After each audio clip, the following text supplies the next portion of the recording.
क्या हुआ है तुम्हें? धीमे नहीं चला सकते बग्घी? जान निकाल दी थी मेरी।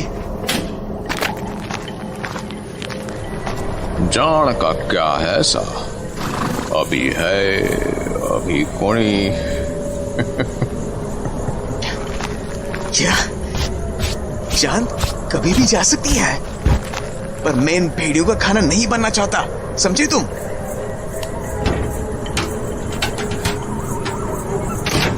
जाने बग्घी वाले पर रणविजय की बातों का असर हुआ या नहीं, पर वो घोड़ों के पास जाकर उन्हें पुचकारने लगा। मेरे बच्चों,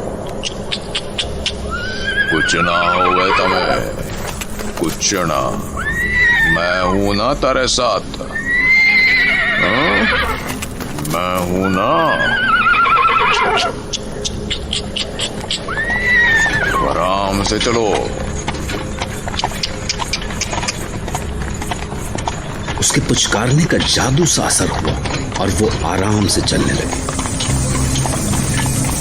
तभी एक अजीब सी खड़खड़ाने की सी आवाज सुनाई दी और रणविजय ने देखा कि बग्घी वाला बार बार अपने दाएं बाएं देख रहा है। कहाँ देख रहा है ये नीली सी रोशनी कैसी चमक रही है यहाँ? ये अजीब सी खड़बड़ाहट भी उन्हीं से आ रही है। शायद इन्हीं को ढूंढ रहा था ये बग्घी वाला। अरे भाई, कहाँ जा रहे हो? कि पागल हो गए क्या? हे भगवान, ये कहाँ चला गया मुझे छोड़ के? फिर ये पास आते जा रहे हैं। हे, हटो, भागो भागो यहां से, जाओ भागो भागो यहां से। हे भगवान, ये तो पास आते ही जा रहे हैं। बग्घी वाले कहां मर गए? भगवान, मुझे इन भेड़ियों के सामने छोड़कर कहां मर गया एक कमीना। पर तभी वो जैसे गया था वैसे ही अचानक वापस प्रकट भी हो गया और चुपचाप कोच पर सवार हुआ और घोड़े चल पड़े जैसे कुछ हुआ ही ना हो। कहां गए थे? मैंने पूछा, इन भेड़ियों की दया पर छोड़कर कहां चले गए थे तुम? तुमसे कुछ पूछा है मैंने, जवाब क्यों नहीं देते? Damn it! रणविजय बग्घी वाले के सामने बिल्कुल बेबस था। वो कुछ भी कर सकता था रणविजय के एक भी सवाल का जवाब दिए बिना। उसके बाद वो नीली सी रोशनी कई बार दिखाई दी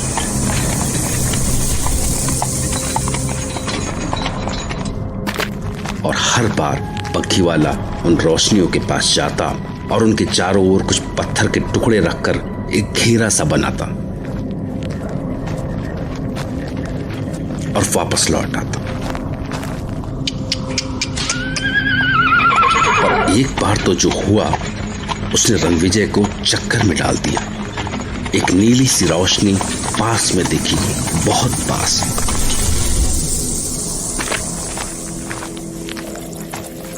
और जब बग्घी वाला उसके पास गया तो रणविजय ने साफ साफ देखा वो रोशनी बग्घी वाले के आर पार चमक रही थी, जैसे बग्घी वाला वहां था ही नहीं। ये चक्कर क्या है? ये किस जगह फंस गया हूं मैं?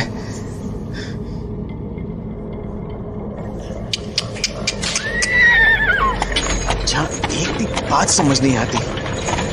अरे भाई, ये तो बता दो कि हम रत्नागढ़ कब तक पहुंचेंगे, या कभी पहुंचेंगे भी, या मेरी सारी जिंदगी इस भूतिया घाटी में गुजरने वाली है। हालांकि भेड़ियों की आवाजें बीच बीच में अभी भी सुनाई दे रही थी, पर कुछ देर तक सफर शांति से चलता रहा। फिर कुछ देर बाद बादलों के बीच से अचानक चांद निकल आया अपने पूरे आकार में। पर तभी जाने कहां से अचानक भेड़ियों की कुर्राहटें सुनाई देने लगी। बग्घी अचानक थम गई। घोड़े दहशत में हिनहिनाते हुए अपने पिछले पैरों पर खड़े हो गए। रणविजय ने माजरा जानने के लिए सामने झांका तो वो कांप गया। सैकड़ों भेड़िए बग्घी को चारों ओर से घेरे खड़े थे। उनके मुंह चांद की ओर थे और सब के सब अजीब आवाज में हुंकार रहे थे। उनकी इस हुंकार से पूरी घाटी कांप गई थी। रणविजय के कानों के पास से पसीने की धार बह रही थी। लगा जैसे वो भेड़िए बग्घी पर टूट पड़ेंगे और सब कुछ खत्म। पर बग्घी वाले को तो जैसे कोई फर्क ही नहीं पड़ा।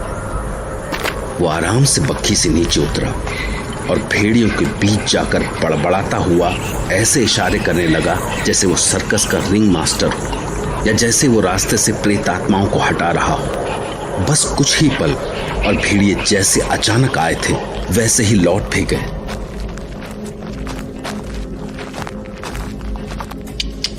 घोड़े फिर से शांत हो गए और बग्घी चल पड़ी। हे ईश्वर, अगर मौत भी दी ना तो ऐसी मौत मत देना। आगे का रास्ता चढ़ाई वाला था, इसलिए घोड़े आराम से चल रहे थे। ऐसी भयानक यात्रा के बाद जब कुछ पल शांति के मिले तो रणविजय की आंख लग गई।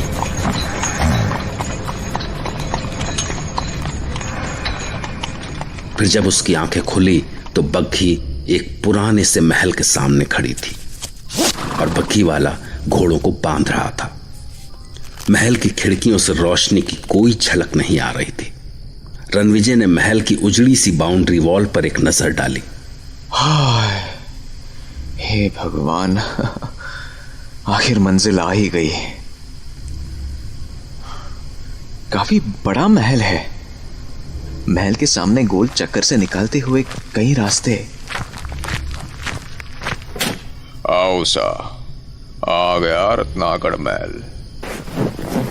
जब बग्घी वाले ने रणविजय की बांह पकड़कर उसे बग्घी से उतरने में मदद की तो एक बार फिर से उसे बग्घी वाले के पंजों की ताकत का एहसास हुआ। लगभग पूरी रात का सफर था। ये सर्दी है, ऐसे में अगर गर्म चाय मिल जाए तो मजा आ जाए। कोई दिख भी तो नहीं रहा।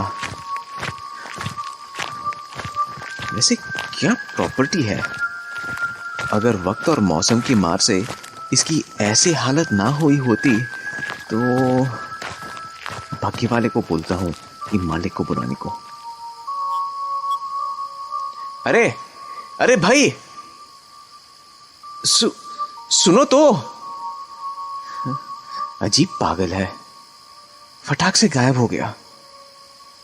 अब किसको आवाज दूं और नॉक करूं भी तो इतने बड़े महल में कौन सा दरवाजा नॉक करूं?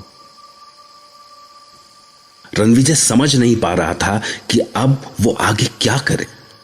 उसका इंतजार एक बार फिर से डर में बदलने लगा था कि तभी किसी के आने की आहट सी सुनाई दी। शायद कोई आ रहा है। Thank God. यकीन नहीं हो रहा कि वो भयानक सफर खत्म हो गया। आवाज सुनते ही वो बढ़कर दरवाजे तक पहुंचा। फिर दरवाजा खुला। सामने उसका क्लाइंट था, डैनी डिकोस्टा।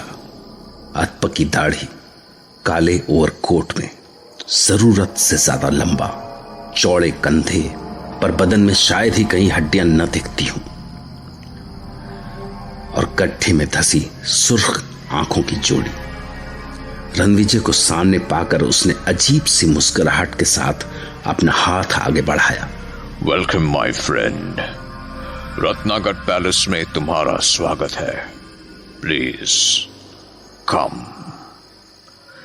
इसे अपना ही घर समझो। जी, आप ठीक तो है ना? बिल्कुल ठीक। मुझे कभी कुछ नहीं होता। हैंडशेक करते ही रणविजय को एक बार फिर से उसी दर्द का एहसास हुआ, क्योंकि उसके हाथ भी बग्घी वाले की तरह ही किसी चट्टान जैसे बड़े, सख्त और ठंडे थे। आप ही हैं मिस्टर डैनी? जी हाँ, मैं ही हूं आपका क्लाइंट, डैनी डिकोस्टा। आइए, बाहर बहुत सर्दी है, लाइए अपना बैग मुझे दीजिए। अरे ये क्या कर रहे हैं आप? मैं अपना सामान खुद उठा सकता हूं। नहीं, आप मेरे मेहमान हैं, and you see it's pretty late in the night, so कोई नौकर नहीं है इस वक्त, तो मेरा फर्ज बनता है कि मैं आपको कोई तकलीफ ना होने दूं। नहीं तो आप मेरे काम होने से पहले ही भाग जाएंगे। But you know,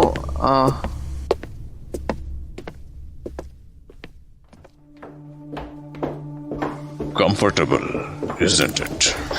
yes certainly. ये फायरप्लेस इस रूम को कभी ठंडा नहीं होने देता। आप बैठिए, रुकिए, आपका कोट उतारने में आपकी हेल्प करता हूं। अरे आप feel at home my dear friend, feel at home.